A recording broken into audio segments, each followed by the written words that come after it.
Hi, I'm Todd Cook. Welcome back to the kitchen for another episode of Polymer Club's Ask the Cook. We're here to talk about polymers and polymer application to help you answer the question, what do you need to know to add polymer skills to your career? I want to talk about injection molds because of the importance of their cooling systems. These are the systems that help to re-solidify the polymer after it has been pushed as a molten plastic into the mold so that we can get the part out and make another one. Today we're going to survey what these cooling systems do, how they work, and we're going to call this a survey course in injection molding cooling in like 2 minutes, because the idea is that you want to hear some of the terminology that's used and you want to get some idea how these things function so that you can be familiar with them as you attack the concept of designing molds or improving your products. So essentially the cooling system can be constructed in a number of different ways. So in a prototype mold, you might not have any cooling system.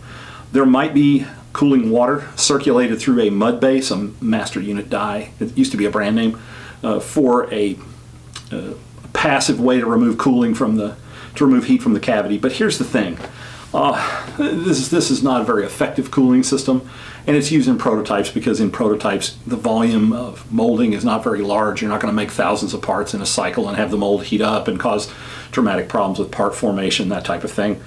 So the next step would be to think about a production tool. So in a production tool there's a couple of ways to do this. One very common way is to gun drill straight through the mold a number of holes in a grid pattern, right? So you have some going across and some going up and down, and then you can plug these with plugs that go into these holes to cause the coolant to route around the shape of the part, route around the cavity to remove some of the heat. Now what's important here is to get enough fluid flow in these tubes to develop fully developed flow so that you get good and effective heat transfer. There you're going to need a Reynolds number of 2100 or more probably not needed, 2100 at least. There's another video in the Ask the Cook library that talks more about how to calculate Reynolds number to cooling system and how to do that, so take a look for that. Another way this is done in the modern world now is to manufacture the cavity with some cooling channels already cut in the back of it so that when it's mounted in the mold you would be able to route the coolant an equal distance from the cavity to improve the cooling process. Just because you do a conformal cooling system doesn't mean it works better. And what has to happen there is you have to make sure you have that Reynolds number. You got to have enough velocity in the cooling system to make that circulation become turbulent flow so that you get good heat transfer. That's the essence of a cooling system, get the heat out. And in order to do that, you've got to have enough contact with the area where the part is, and you've got to have a high enough fluid velocity in order to make the Reynolds number so you get good heat transfer. That's really the essence of a cooling system. Now there's a couple of other tricks here.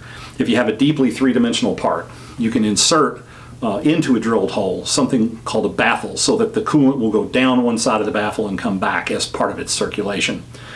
Baffles are a very effective way to get cooling down in a pocket if you need to do that. Another way to do it's called a bubbler. If you got a bigger cooling system you can do this. You can fit a tube down inside there that creates an annular space.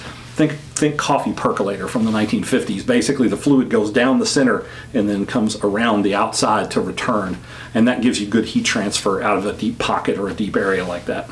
So these are the things that you look for in cooling channels.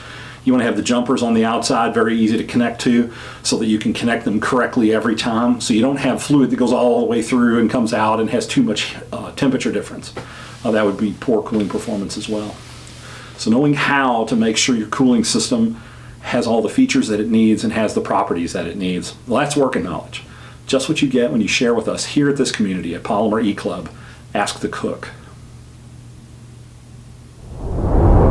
Now, don't forget to subscribe, like, turn on notifications, or even share if you appreciate the content.